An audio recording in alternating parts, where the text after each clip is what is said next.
You're watching Council Wrap Up. I'm Susan Kennedy. We're here with a look at the top news of the Montgomery County Council for the month of September. Up first, the County Council took a major step in its goal to provide equal opportunity for all here in Montgomery County with the introduction of the Racial Equity Act. Today, the County Council took a major step in its goal to provide equal opportunity for all here in Montgomery County. Council President Nancy Navarro spearheaded the Racial Equity Initiative last year. And today, the Council formally introduced legislation to create a racial equity and social justice program for Montgomery County government. President Navarro says the introduction of this measure is one of the proudest days of her life. The buy-in on this current council and in our various communities has been terrific. Working as a team of leaders, we have inspired truly courageous conversations at an auspicious time in the history of our nation and our county. I want to thank every one of my colleagues on this council for your collaboration and commitment, for your fine leadership at this crucial time. This legislation is very important. At a press conference to discuss the bill, President Navarro was joined by her colleagues who are all co-sponsors of the legislation, as well as other officials. I can't wait to see the fruition of it and to be a part of the work in Montgomery County. Thank you. The bill has several goals, including establishing an Office of Racial Equity and Social Justice in the executive branch, and it would also require each department and office to develop a racial equity and social justice plan of its own. Unless we were forced to look at every decision that we make through this lens, the discipline wasn't really there. And although all of us want to work towards this goal, the reality is that unless we have structural pieces in place that force us, then we'll never be able to get to the ultimate goal that we all want, which is to see a day in Montgomery County where disparities do not exist anymore, where opportunities are truly available for everybody, where inequities are no longer something that we have to constantly look at. Over the past several months, the council held community conversations on racial equity and gathered feedback from more than 750 residents that was implemented into the legislation. A democracy is only a true democracy if all voices are heard. Good to have these dialogues, to be open and have diverse personalities and diverse thought. A community engagement toolkit was also circulated online and in print, which encouraged residents to host their own conversations on the topic. I hope that we will always choose not to fall into complacency by really looking at each other, acknowledging our shared humanity, and demonstrating to our children and our young people that hope, love, and justice is and must be possible. What the County Council, and especially under Nancy Navarro's leadership, has really left a legacy for the next group of folks to build on. Public hearings for the Racial Equity and Social Justice Act will be held October 29th at the Council Office Building. Also this month, the Planning, Housing, and Economic Development Committee hosted a delegation from Vienna, Austria, to talk about how that city provides affordable housing to its residents.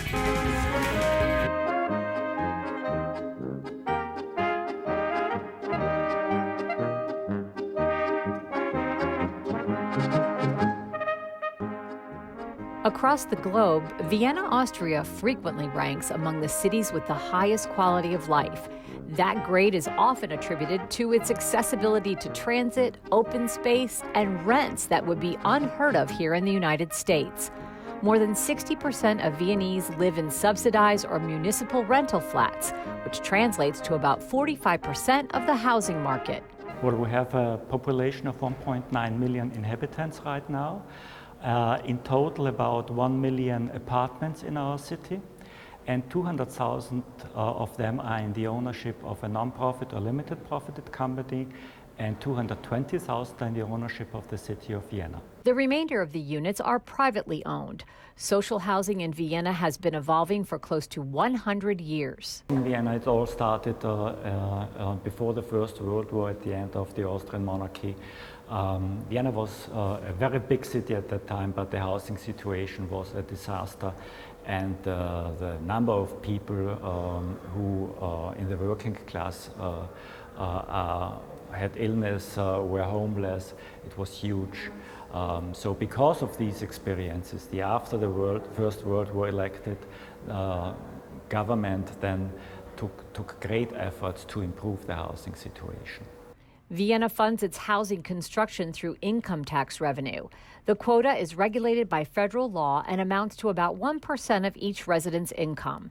That amounts to about $550 million a year that's spent on housing construction. In the Second World War, 87,000 apartments in Vienna had been destroyed. So the need for a new construction program after this war was huge, and the city of Vienna started right away. To be eligible for a flat, the monthly income for a family of two living in a household cannot exceed $7,600. The average rent is about 50 cents per square foot and 70 cents for new properties. It's the same rent for everybody. We don't differ, and we also don't differ because of the, let's say, area where the apartment is situated. You can have an apartment in the richest areas of Vienna, and you will have to pay the same price than in the fringes of the city, for instance. So we don't differ here at all. That's Austrian law. I think that's one of the main reasons why we have no-go areas, no ghetto situations. A social mix within our city and within our apartment complexes, and that's what we are proud of. Tenants in Vienna are entitled to rights. Rents are under 25% of a person's income, and units can be passed on to a family member's descendant. And the city offers residents housing benefits if they are unable to pay their monthly rent. So we have a team, for instance, for eviction prevention. We have many social workers going through our apartment complexes, trying to bring the people together, to implement measures like gardening together, bringing people together so they know each other, they have a nice and friendly relationship within the community. So we're not just the owner and the caretaker, we also take care of the people living in our apartments. Today, the city of Vienna is working to keep up with the rapid growth with the construction of new units. There's currently about an 18-month waiting period for a flat. The last municipal housing complex for now was built in 2004, and since the 1950s, 1960s, the amount of apartments which are subsidized but not in the ownership of the city of Vienna increased, and the number of municipal housing apartments decreased. When a site comes up for a new project, there's a property developer competition where up to 50 different companies come up with a pitch to construct the next housing project. They are judged on their merits in 4 different areas. Economy, somebody has to pay for the project. Ecology, social sustainability, and architecture. Those are the 4 pillars which are the important facts for choosing the best project. We have right now 57 non-profit and limited profit companies in our city, so they are in competition against each other. Could a model like Vienna's work here in Montgomery County? Possibly, but it would mean big changes in the way we live.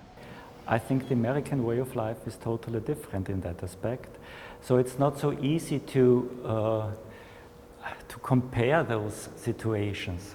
One of the most famous and well-known apartment complexes is named after George Washington. In Vienna. Wow. In Vienna. What we are proud of is the fact that we have a social mix within our apartments. I think that's a key factor, because if you have apartments just for the very poor, you get ghetto situations, and you will have many people who don't want to live in these areas. So that's something you have to avoid. I think that's very, very important. Welcoming Week brings immigrants and U.S.-born community members together in a spirit of unity. The city of Gaithersburg participated in this year's event, and Councilmember Gabe Albornoz joined in on this movement. This is Welcoming Week, and as a symbol of Welcoming Week, McHale and Identity and a number of really fantastic community-based organizations literally have doors that they've painted to reflect as a metaphor how we are a welcoming community. I'm Kathy Stevens. I'm the Executive Director with the Montgomery Coalition for Adult English Literacy. We're known as McHale. The doors are displayed all over the county, and each group decorated them as they saw fit. The Welcoming Week's not just about welcoming new members of our community, it's about everybody welcoming each other, whether you've lived here a longer time or whether you're born here or weren't born here. It's really about this mutuality of reaching out and being welcoming to our neighbors. At McHale, our major theme here is learning the English language opens doors, and it opens doors for people in their community, their jobs, the schools, everywhere. So to be welcome means to be together in our community. I'm Adrian Fontes, and I'm a case manager coordinator here at the Up County Youth Opportunity Center for Identity. The door really means a lot to us, opening doors for anybody who walks through our center. Concejales que representan el condado. I spoke to them in Spanish. These are students that are participants in Identity, one of our incredible nonprofit organizations in the county, and they are actually taking English classes. And so they're taking the initiative to learn English and participate in various programs here at Identity. Here we offer kind of a safe haven for some students that have been cast out, disconnected in some way. And we offer opportunities in forms of GED classes, workforce development, and we just offer another opportunity for any youth to get services and to make themselves an adult that is working for Montgomery County in any way that they can. I told them that I was proud of them, that I was so honored that they have chosen Montgomery County to make their home, that we are here to support organizations like Identity and McHale, but also here to support them, that the rhetoric we're hearing at the national level right now can be very toxic and very unwelcoming, and we want them to know that we are happy they're here, and while they are here, we're going to do everything we can to support them. And finally, hundreds turned out for the long-awaited grand opening of the new Wheaton Library and Recreation Center. Please welcome Council President Nancy Navarro. Oh, what a wonderful day this is. As I was driving up Arcola and realized that the traffic was backed up. I don't know, it was like 2 miles. I realized, okay, this is great. And it's because this is an amazing community. This 92,000 square feet LEED Silver Library and Recreation Center. Very excited to see it. It's gonna be really amazing. Like there's like a bookstore, there's like a playground, there's like a big new library. They had like gyms, arts and crafts room. This is great to see something happen like this in the community. This is number one. First time ever, and this is the best. The best community center in Montgomery County. This facility is going to, for many generations to come, be a gathering spot. This is going to help improve the quality of life of county residents. This is going to do a lot to be vibrant from our business community. It's going to be a connector, and so this is a great gathering spot that will promote health and wellness and literacy throughout our entire county. People are really excited. This is something people dreamt about for a long time, and they're able to come in, touch and feel, and reality is set in. At a time when division, hateful rhetoric is at an all-time high, I am proud to represent this district and this community. Everybody came together to advocate for this facility. It really affirms and validates, just being in public service. Our children, I think, see all of us working together as a role model, as a possibility for what we can continue to do in Montgomery County, in our country, and in the world.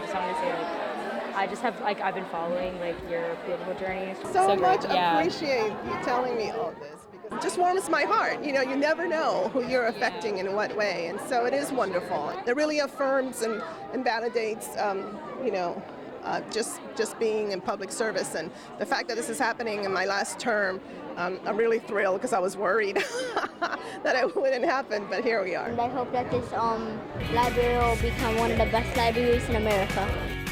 Well, that does it for this edition of Council Wrap-Up. For more information on the work of the County Council, visit the website. I'm Susan Kennedy.